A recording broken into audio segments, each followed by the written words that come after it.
As soon as Tom gives you speed, and we have speed.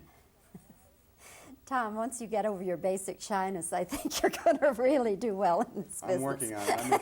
I'm kind of in therapy.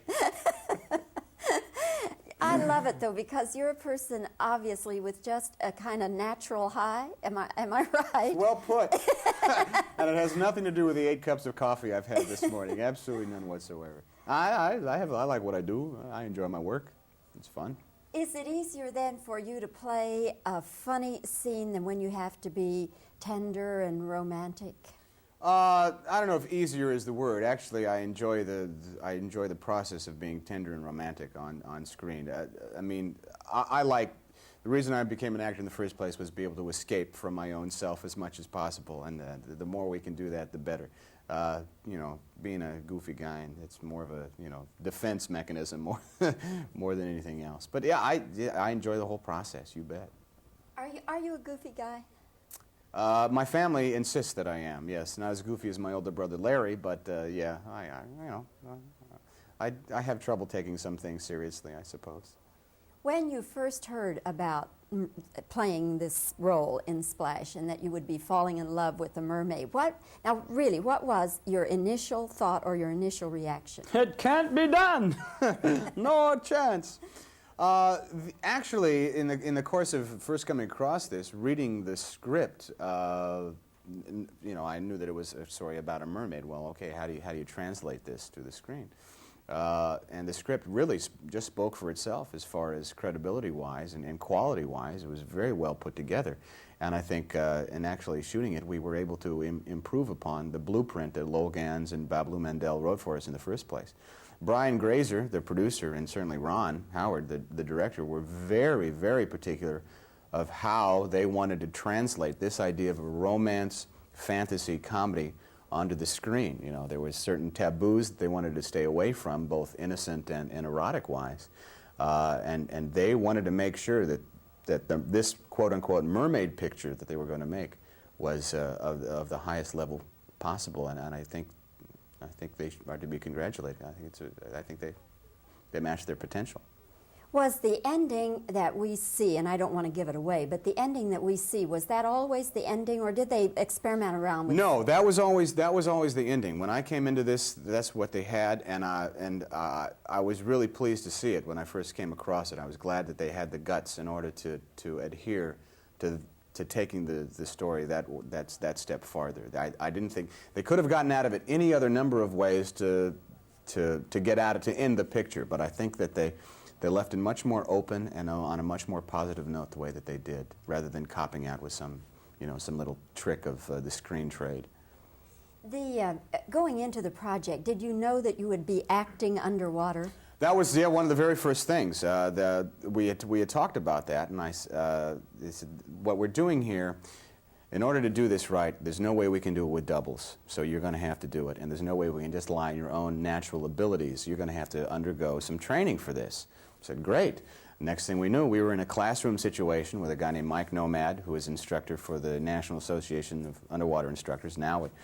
And we received safety courses. We worked out in the pool, learned all the equipment, all the techniques, went out to the Pacific Ocean, did some dives there in preparation for the 3 weeks of shooting underwater in the Bahamas. And we were prepared. We were all set to go. And I still have the card in my wallet that says I'm a certified diver now. So, yeah, it was a very physical aspect of doing it that really added to the adventure and the fun of making the movie more than anything else. It was great. It was like a working vacation.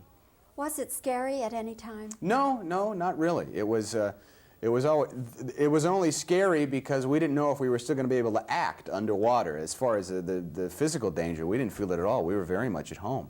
We enjoyed it. It was great. We were wondering if it was actually going to be able to translate to the screen in a form that was going to be able to match the story that they were telling, but that was the biggest danger. What is it like kissing underwater? Oh, like kissing on the land, except you got to hold your breath a little longer, I guess. You still close your eyes and you still do it pretty naturally. You don't see as well, but because of the fog of the water on your eyes, but it's kind of nice. Were there any injuries or anything, untoward at all? during the shooting? During the shooting, no, not out of the ordinary.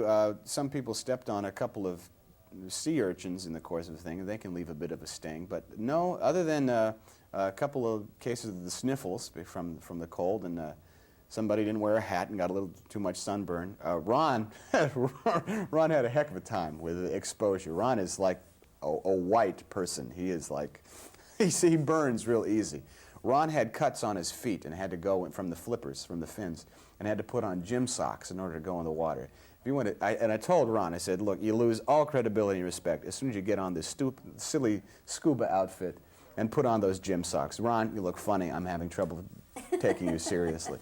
But he all got past it. No, there was no big injuries at all. We were all very safety conscious. In your scenes with John Candy, because he's such a wild character as your brother, is it hard to hold your own in a scene with John Candy? I had the hardest problem is not just cracking up at what John was doing. John, makes me laugh anyway, and it was very hard to maintain the concentration in order to stay in the scene with him. When I first went into this, I was certain that John and both he and Eugene Levy were going to blow me right off the screen, and I wasn't even going to be in this movie after I was on with those guys. But they come from an ensemble collective effort, and they really welcomed me and treated me as an equal in the creative process, which I thought was really a high honor. They brought a huge amount of the fun of making this movie into it. So it was always just a gas. John and I just kind of spritzed around between the two of us and had a good time. Well, Tom, the fun that you all had making it and getting it on the screen is certainly translated to the audience. The audience I saw it with just screamed and hollered and had I'm a glad. wonderful time. So I think you've got a hit on your hands. Well, let's hope so. Thank you. And it was fun talking with you here in New York. Oh, it's my pleasure. Good luck to you, Tom. Thank you. Good luck to you, too. Come see us in Dallas. I would love to.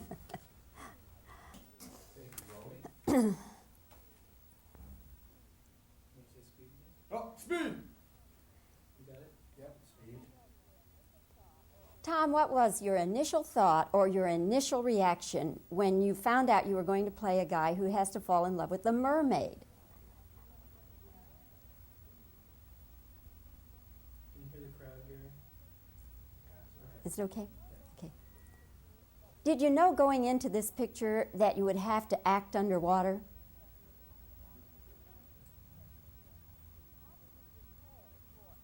How did you prepare for acting underwater? Tom, what is it like kissing underwater?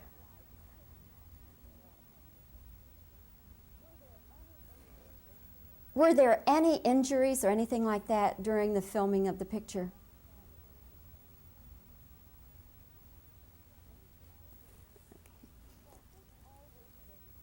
Was this always the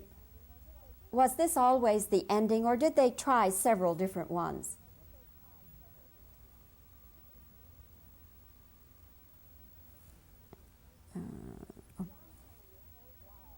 John Candy is so wild and off the wall. Was it hard to hold your own in the scenes with him? Now let me just give you some reactions.